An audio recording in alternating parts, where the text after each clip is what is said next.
In Idaho, we love rangelands.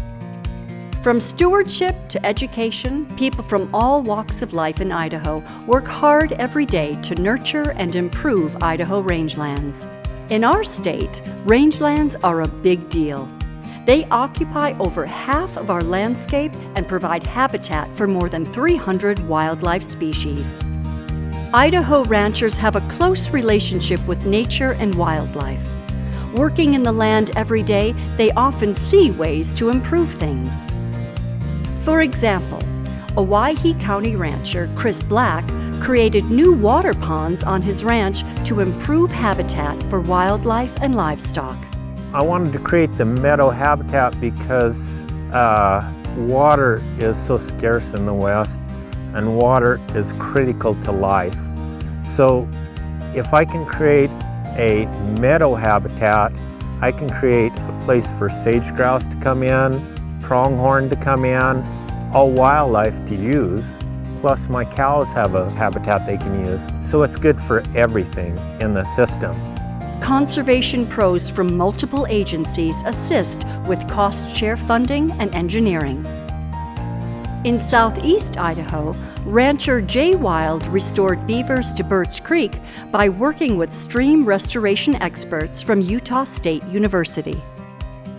It's been a dream come true for Wild to see beavers create 175 dams above his ranch in just 5 years. The dams store water and slowly release the flow over time. Plus, they create habitat for fish and wildlife.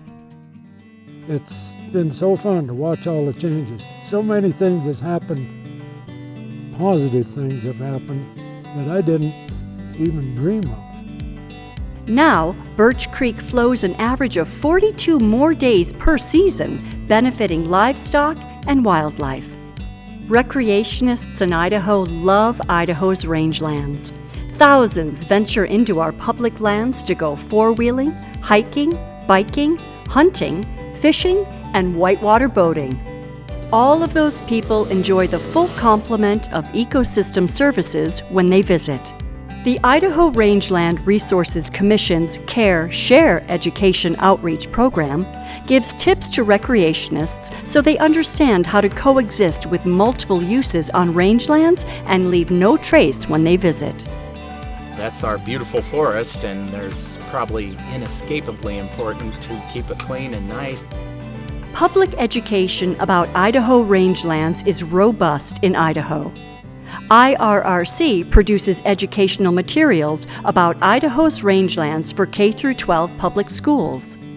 We started by talking to teachers and looking out, for different curriculum, and I found that there was more materials in Idaho schools about Amazon rainforests than there was about our backyard. IRRC's education materials are in sync with the state of Idaho's curriculum guidelines.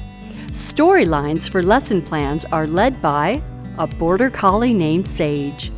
IRRC's K-12 educational materials are built around a theme called I Roam.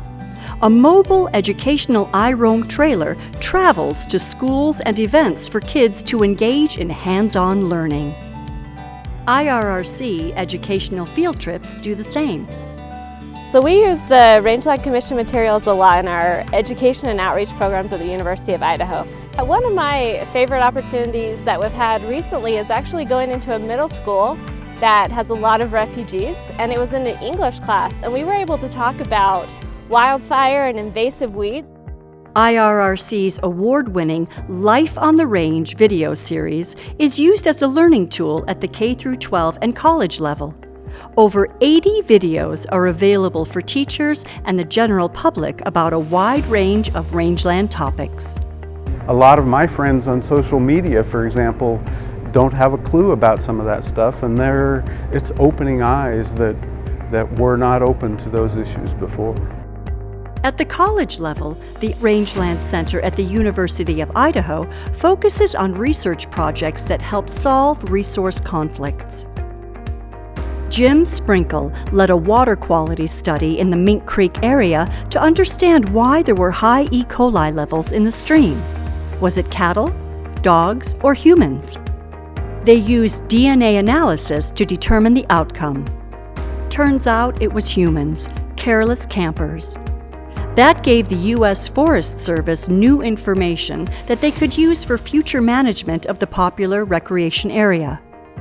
The Life on the Range series recently produced an educational video about greater sage grouse for kids and adults.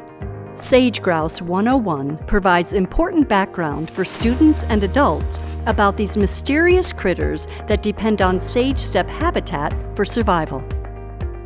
Last year, the Life on the Range crew visited Wendy and Mark Pratt, regenerative ranchers in eastern Idaho, to learn about measuring carbon in the soil. Rangelands store about 12% of the terrestrial carbon stocks in the soil, so it's seen as a potential solution to climate change. But the key part about capturing carbon on the range is that if there's enough of us doing it, it's such a large percentage of the land mass. In Idaho, it's about half worldwide. Yeah. So if collectively we can all do some, it really can add up. The really cool thing about it is if you're trying to capture carbon, you're going to be doing all the right things.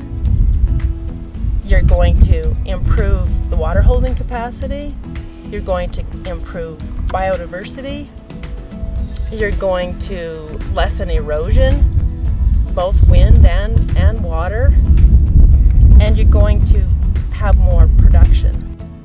And by production, I don't just mean grass for cows, but all of the abundance of elk and songbirds and sage grouse and badgers. They all, so life begets life. The IRRC received a National Stewardship Award from the Bureau of Land Management in 2020 because of its exemplary education outreach efforts. It's a proactive partnership approach to nurturing and improving rangelands in Idaho with stellar teamwork and a strong conservation ethic. Our work is never finished, but we know we're making progress like never before.